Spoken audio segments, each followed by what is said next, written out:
Hey everybody, I just wanted to record this while I was thinking of it, so sorry for the car setting, but, or I should say thank you for not worrying about the car setting. So I wanted to talk a little bit today about extremes versus centeredness. So, and I have an example which just happened that I wanted to share with you. When we meditate, let me tell you about my meditation practice. So in my meditation practice, one of the first things I do is I visualize a line of energy shooting down through my body into the earth, all the way to the center of the earth. And once I've got that one sort of connected, I imagine one shooting up through my body and kind of out the top of my head and into God, basically, into the all that is. And then I imagine those two energies mixing in my heart, in the center, right? Top to bottom, the center would be in my heart. And I think there's so much of our lives, so much of our pain is caused by the judgments that we place on things when we get outside that centeredness. So to me, centeredness, kind of, I guess, mindfulness really is another way to say it, is the opposite of judgment. And I know that sounds kind of weird, but mindfulness is radical acceptance of what is happening right now. So it's not casting into the past or the future. It's not taking a paradigm from the past and putting judgment on this particular situation because of that. It's not imagining a scenario that could happen in the future and then putting that judgment on what's happening right now. And that's what we live for, right? We do that 100% of the time. I do. And I'm sure you do too. And so that's where our challenge lies, is really bringing ourselves back to the center. And really what it is it's a relaxing. It's not a forceful thing. It's a relaxing back into our natural state of centeredness. That's where we're meant to be. Our spiritual selves, our souls, know where that place is, knows how it feels to be in that beautiful centeredness, to be at peace with what is happening. And yet, even though it's our natural state, we have this brain that is constantly on overdrive, trying to pull us in one direction or the other. So here's my story. I was driving Jude to school this morning. I just got back. And it's important to know that I have been stuck inside my house since Thursday night, mostly. I've gone out.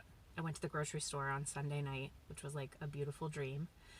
And I did run up to church on Sunday morning to pick up some soup. But other than that, I've really been stuck in the house with sick kids since Thursday night. And it is now Tuesday morning. And I tend to go a little nuts when my work time, my alone time, my integration time, my centeredness time is taken away from me. And when my kids are homesick, that definitely happens because the space is just not there. And so I tend to let that really eat at me, and I get bitter about it. And when I notice that, then I feel guilty, right? It's like it's mom guilt, basically. So I was driving Jude to school this morning, and I really, really wanted to listen to a podcast episode that has been sitting there kind of almost taunting me in my feed, like, hey, here I am, you're gonna love me. And listening to podcasts is something that I really need to focus on and do when I'm by myself. And I often do that in the car. Well, this morning I was like, I'm ready to do it right now. So I put it on, and of course we're driving. It's about a 25 minute drive to town to take him to school. And he says, Mom, let's play a game. And he wants to do this Spanish vocabulary game, and he wants to play I Spy, and like car games. And I was so annoyed. I was like, I don't want to play a game with you. Just look out the window.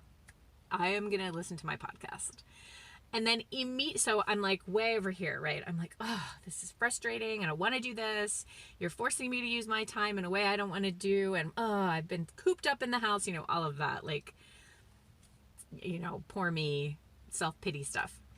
And then immediately when I catch myself thinking those thoughts, I zoom way over here on this side and I go, oh, how dare you think that way?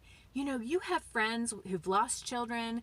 You have friends who have, terminally ill children. Like, what is the matter with you? If he was gone, you would miss him asking you to play a car game.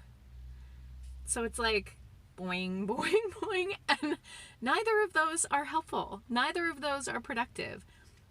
Both of those extremes are where guilt and shame live. And where I want to live is peace, right? But here I am, like, ping-ponging myself back and forth.